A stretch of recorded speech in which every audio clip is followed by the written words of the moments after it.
for to earn my wages. 1987, when I went down as soon as I was on night and met with two lads who actually went to jail for hitting. And he said, you work with them, otherwise. This one meant a lot to me because it was my pit.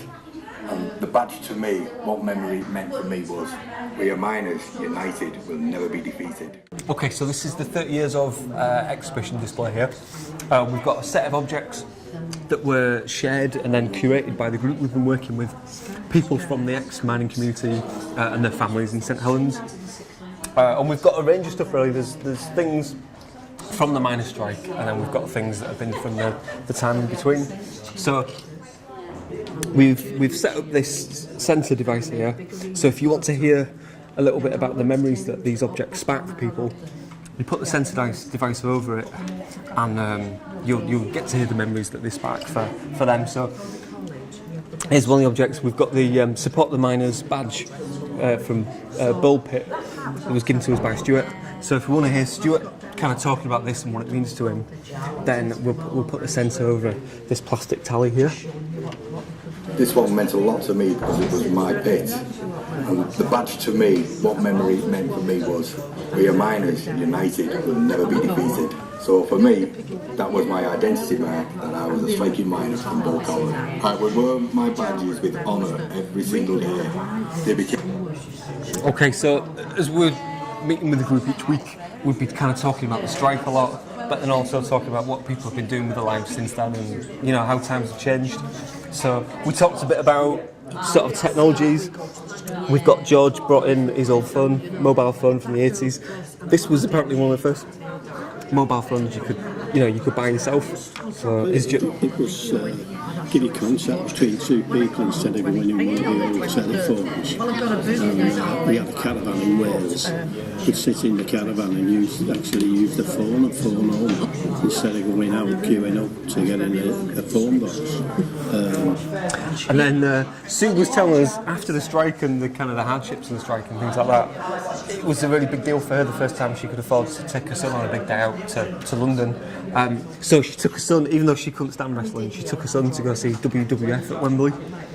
Hi, my memories are very family based, and I'd obviously supported Stuart for such a long time during the strike, and that for me, once Stuart did start earning better, we started getting back on our feet again, was the pleasure that I eventually got from such as taking my son to Wembley Arena to watch the WWF wrestling, which I actually detested, but my son thought was wonderful. And then we've got, I suppose, bringing us a bit more up to date, we've got from the 2000s, Marion got really involved with the group that set up the Dream Sculpture. So she got really involved with working with the artists, Plenser, and for the day when the sculpture was launched, she helped organise this huge, great big parade, like a really traditional May Day style parade. And this is the actual crown that was given to a local young girl, and she wore it as Queen of the Parade. So this is Marion's memory of this. The crown, the launch of the Dream statue on the former Sutton Manor Colliery site, the Dream walk with older children from Sutton Manor School, crowning of the Queen by the artist Jaume Plenser, the parade walking from the colliery gates to Dream, children dressed as fairies and miners through the ages, ladies in waiting, guards and banner carriers.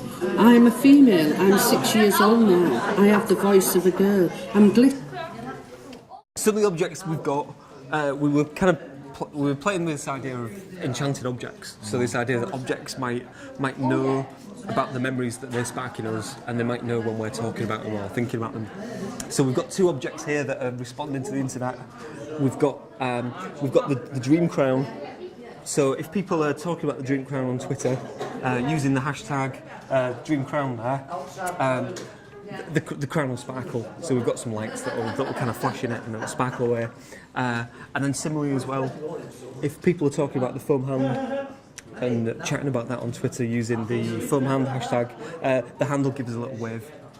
So it does that. Hopefully if people are talking about their memories of the 90s and what they did after the strike, or their connection to Dream, these objects will then respond to that and come to life.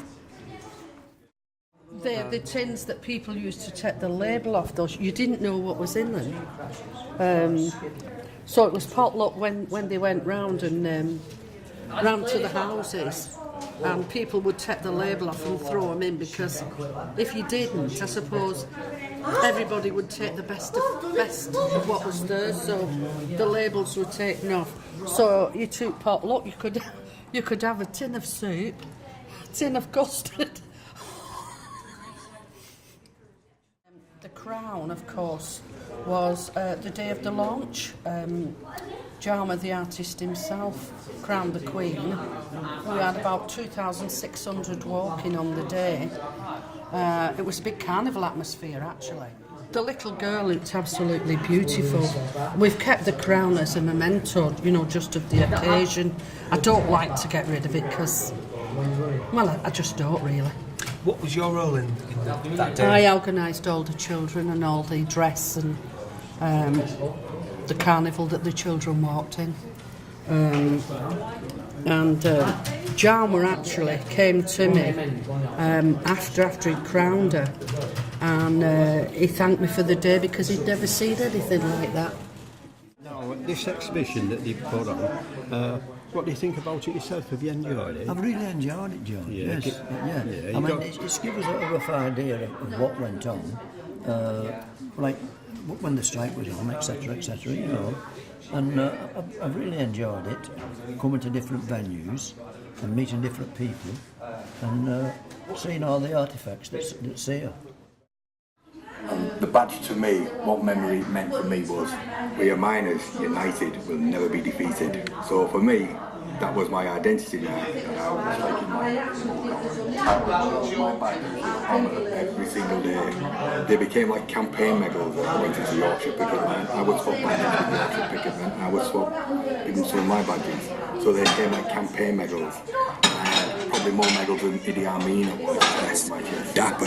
But when I do dress, cufflinks are a big part of my dress, because the minute I put my cufflinks in, they make me. That's the icing on the cake for me, is wearing cufflinks, because it finishes my dress off.